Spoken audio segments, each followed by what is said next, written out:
Aba, hindi na uubusan ng bala laban sa mga Duterte etong mga buhayang mga congressman, mga kababayan. Dahil isipin nyo na lang ha, nagdadama na naman sila sa kongreso mga kababayan. At ginamit nila itong pagkakataon sa budget deliberation ng DOJ para magdrama. Ito si Franz Castro mga kababayan at ang kongresistang sponsor ng DOJ mga kababayan tungkol sa kanilang budget. Ang sinasabi po natin sponsor mga kababayan ha, ay etong batang-bata pa mga kababayan.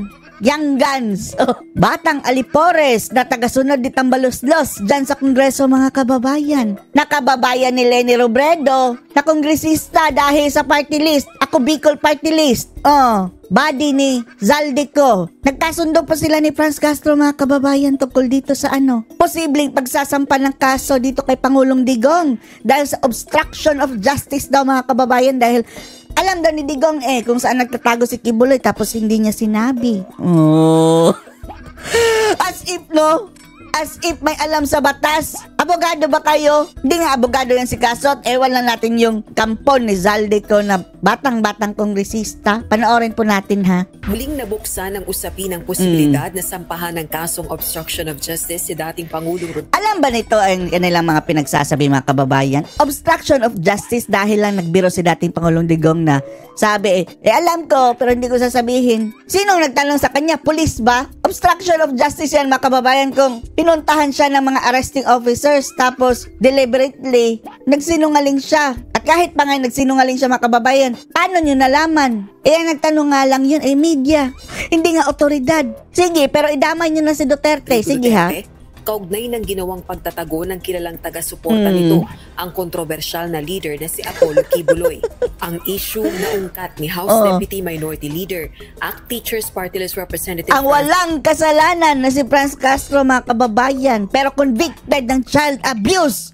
Diyos mio. Buti pa nga si Kibuloy akusado pa lang ng child abuse mga kababayan. Eto, convicted na talaga. At nandyan pa rin. Hindi natin maiintindihan kung bakit nakakapagtanong pa rin dyan sa Kongreso ang isang convicted criminal. Castro, sa deliberasyon ng panukalang pondo ng Department of Justice sa plenaryo ng Kamara.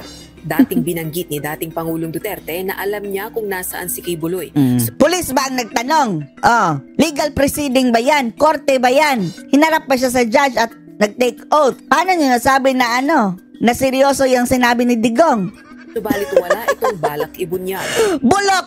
Limang nagtago si Kibuloy at mahigit 2 linggo pinaghahanap ng Philippine National Police sa Kingdom of Jesus Christ o KOJC Kahit ako, sabihin ko, alam ko, sige, ako kulong nyo. Malay mo, sasabihin ko sa judge joke ko lang yun. Hindi, absuelto. Sasayang lang ng oras mga kababayan. Found sa Davao City dahil sa mga kasong human trafficking at child abuse. Dahil sa kanya pong pahayag, Eto as if taga-DOJ mga kababayan. Hindi yan taga-DOJ. Dahil ang mga taga-DOJ bawal pa magsalita dyan. Sponsor yan ng DOJ. Kongresista ako Bicol Party List kababayan ni Lutang Robredo. Body ni Zaldico. Batang-bata mga kababayan mukhang sinusundan ang yapak ni Tambaloslos.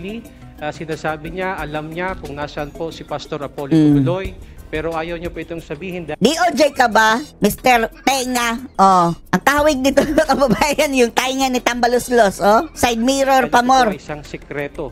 So, having said that, Mr. Speaker, yung pong kanyang pahayag, lalong-lalo na siya po ay isang property administration. Abogado ka. Kita nyo ang drama nila mga kababayan. Mga congressman, sila ang naglolokohan. Drama for propaganda. Tapos pick up naman ng media. Administrator. Ito ang gusto nila. Balita sa media mga kababayan. KOJC Compact. Akala nila walang mga tagapagtanggol ang mga Duterte na mag-i-explain tungkol dito. So, in effect, that would warrant a possible case of obstruction of justice. Siya na ang nagdeklara mga kababayan. Hindi nga taga-DOJ ito, ito si Tainga, Mr. Tainga mga kababayan. Kongresista yan, ako Bicol Party List. Aasahan ko ang DOJ aasahan na. Napatawa na lang. Pag-aralan. Kahit anong aral nyo kung mga bobo kayo, hindi yan magsisingin sa inyong mga utak. Pagkasampa ng case. Hindi na nga ito kailangan sampahan ng mga kababayan dahil mayroon ng conviction. Hulihin nyo na ito Francine. Former President Iska Duterte for obstruction of justice. Kinasuhan niya si dating Pangulong Digong yung tinret daw kanyang buhay. Binasura. Oo. Samantala, ilan pang testigo laban kay Kibuloy ang ikukonsidera ring mapa sa ilalim sa Witness Protection Program ng Sige, igiit ni si Kibuloy. Alam naman natin itong mga pinagagawa nila mga kababayan, yung mga witness para si Bikoy o ganyan. Department of Justice. Sa kasalukuyan, 2 kaso na ng child abuse at isang qualified youth Kaso pa lang, child abuse Si Franz Castro mga kababayan, guilty na talaga. May hatol na. Kung makapagsalita. na isang palaban kay Kibuloy. Tungkol naman dun sa ICC. ICC na naman. Ano po ba yung Hindi matunawan. status? Tungkol naman sa sa conviction mo sa pagiging child abuser. Ilang taon nga ba yung kulong mga kababayan? Around 4 years or up? Basta, ewan lang natin. May parusa ng kulong. Bakit nandyan ka pa rin buladas? Dapat nasa kulungan ka na. May conviction na Tambalos-los. Ginagamit kasing attack dog pa ni Tambalos-los mga kababayan. Mayroon pa siya silbi dyan. Kay Tamba, kaya andyan pa rin yan. Noong halimbawa po yung possibility na magkaroon ng arrest sa former president because of the cases Sa'yo, kailangan aresto mo. filed in the ICC. Hindi lang si President Duterte, no? With others pa. So, ano po ba ang status nitong? Kumusta si Satur? Naka-berks mo na child abuser. Record from the ICC. Si Mr. Tenga mga kababayan. Hindi po yan taga DOJ. Sponsor po yan na isang kongresista din, mga alipores si Tamba mga kababayan. Sila ang naglulukuhan dyan. Okay. So, Kung makapagsalita mga kababayan, akala nyo kung sino talagang taga DOJ siya. Allegation ng DOJ with the ICC. Wala po. Wala. Okay, tayo sa Isa na naman issue tungkol kay Duterte ito may kaugnayan naman po ito dun sa obstruction of justice. Mr. Mr. Speaker, ano po ba yung ibig sabihin ng obstruction of justice? Hindi nga alam mga kababayan ang ibig sabihin ng obstruction of justice. May balak ipakulong si Digong base lang doon sa interview sa media. Joke lang. Sa tingin natin, joke lang naman iyon. Kahit pa sabihin niya, alam ko, hindi siya under oath. At ang nagtanong sa kanya, hindi otoridad. Common sense. Yung obstruction of justice po, that is a special law. That is a presidential decree.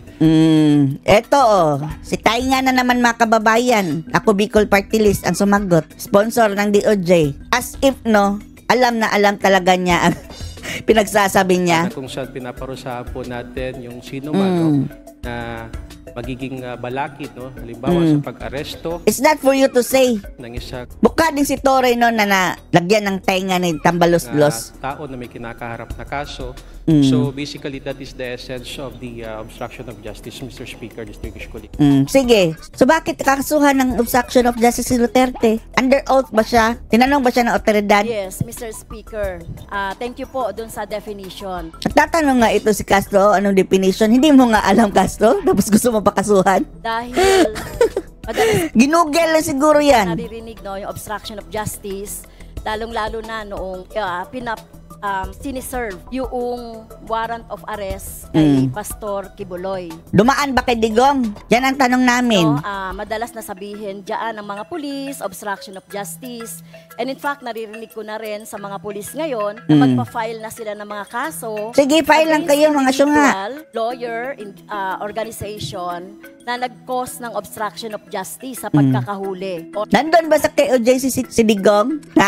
Or pagpapasuko kay Pastor Kibuloy. Yung pong statement ng dating Pangulong Duterte kaugnay doon sa Natawa sila mga kababayan Tuwang-tuwa mga buhaya mga kababayan basta sa Duterte na matatamaan. sinasabi niyang dahil tinatanong siya kung Sinong nagtanong? Media. alam niya raw kung nasaan si Kibuloy. Ang sabi niya, alam niya, pero secret. Would you consider that as obstruction of Obstruction! justice?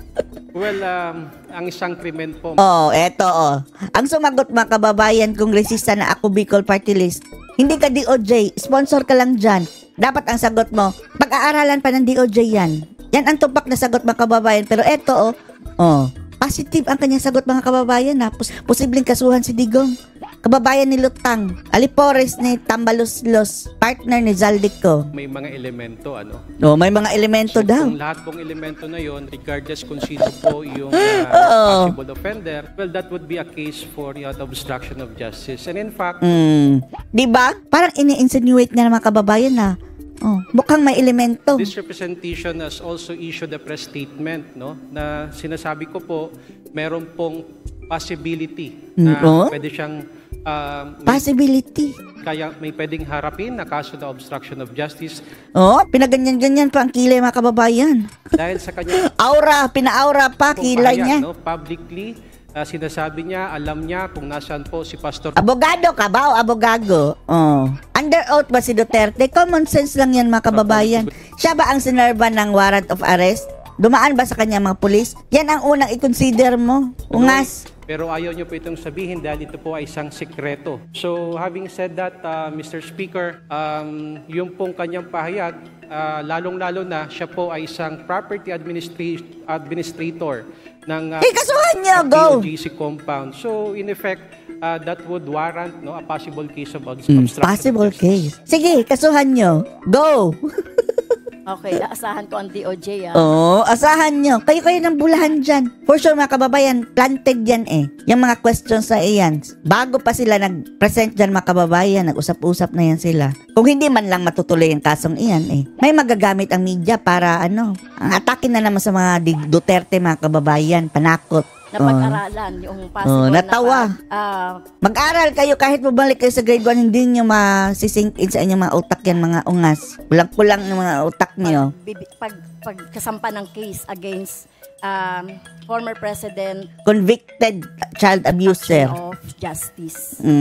Mauuna ka pang makukulong, Francine.